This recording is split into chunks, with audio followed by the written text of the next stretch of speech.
আমি সেই 3 ঘন্টা ধরে সেজে গুজে বাসর ঘরে বসে আছি। আমার জামাইয়ের কোনো খোঁজ নেই। এখন রাত 2টা বাজে। আমার 2 ননদ বাসর ঘরে বসে দিয়ে গেছে। আর যাওয়ার সময় বলে গেছে ভাইয়াকে পাঠিয়ে দিচ্ছি, কিন্তু তার কোনো খবর নাই। মনে হচ্ছে বাড়ির সবাই ঘুমিয়ে আছে। এটাই স্বাভাবিক।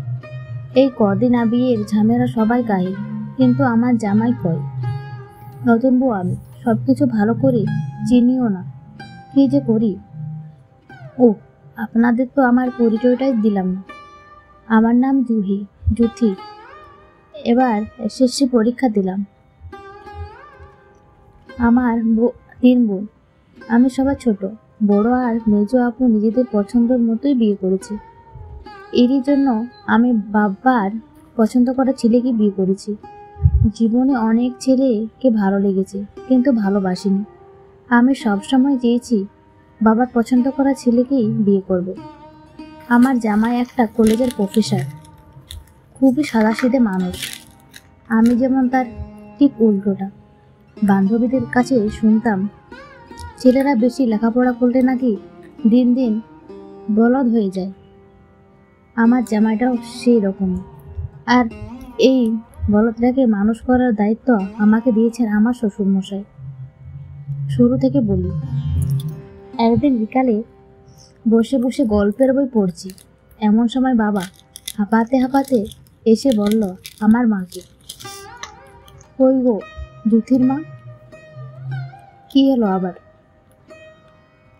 আজকে রাস্তায় একটা ছেলেকে দেখলাম, অনেক ভালো, গরিব মানুষের অনেক উপকার করেছে। আমার ভীষণ পছন্দ হয়েছে ছেলেটাকে। আমার এক বন্ধুর পরিচিত। বন্ধুর মুখে সব খোঁজ খবর নিয়ে আসলাম। খুবই ভালো পরিবার, 2 বোন 1 ভাই। ছেলেটা প্রফেসর, দেখতে শুনতে খুবই ভালো।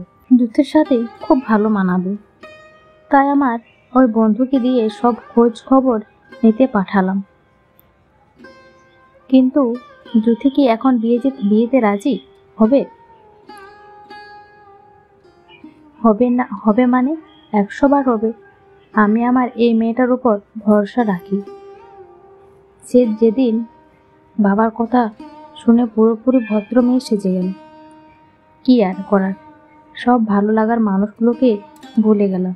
1 সপ্তাহ পরে আমাকে দেখতে এলো ওরা। আমাকে তাদের পছন্দ হলো। ছেলে আর আমাকে একটা রুমে পাঠানো হলো আমার 2 দুলাভাইদের আগ্রহতে। আমার থেকে আমার 2 দুলাভাই বেশ খুশি। কেন বুঝলাম না।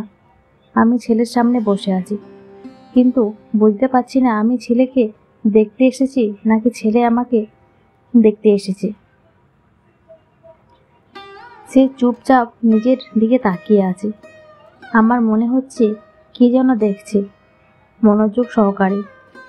আমি একটু নড়েচড়ে বসলাম, সেও একটু নড়েচড়ে উঠল। এবার দেখলাম ঘরের সব কিছু খেটে খেটে দেখছে। তাকে যেন বলা হয়েছে ঘরের সব কিছু দেখতে। আমার মেজাজ খারাপ হচ্ছে। আমার আবার এই একটা দোষ, অল্পতেই রেগে যাই। এবার আমি তাকিয়ে বললাম, আমি ঘুমটার ভিতর বুঝতে পারছি না দূরে দাঁড়িয়ে আছে। আমার মনে হচ্ছে ওই ভাবছি কি করবে। আমি নিজেই খাট থেকে নেমে সালাম করলাম। ও লজ্জা পেয়ে খাটে উঠে বসলো। আমি কি লজ্জা পাবো? আমার জামাই নিজেই লজ্জার লাল। এবার আমাকে বলল, আসলে আমি দুঃখিত। কেন? এই যে আপনাকে বসিয়ে রেখেছি বলে আমি একটা বই পড়ছিলাম, কখন যে ঘুমিয়ে পড়ছি বুঝতে পারিনি। ও আচ্ছা, আপনি এখনো জেগে আছেন কেন? ঘুমিয়ে পড়ো, অনেক রাত হলো। ইস, কত স্বপ্ন নিয়ে বাসর রাতে সব মাটি হয়ে গেল। কি বলবো এই হাদারামটাকে।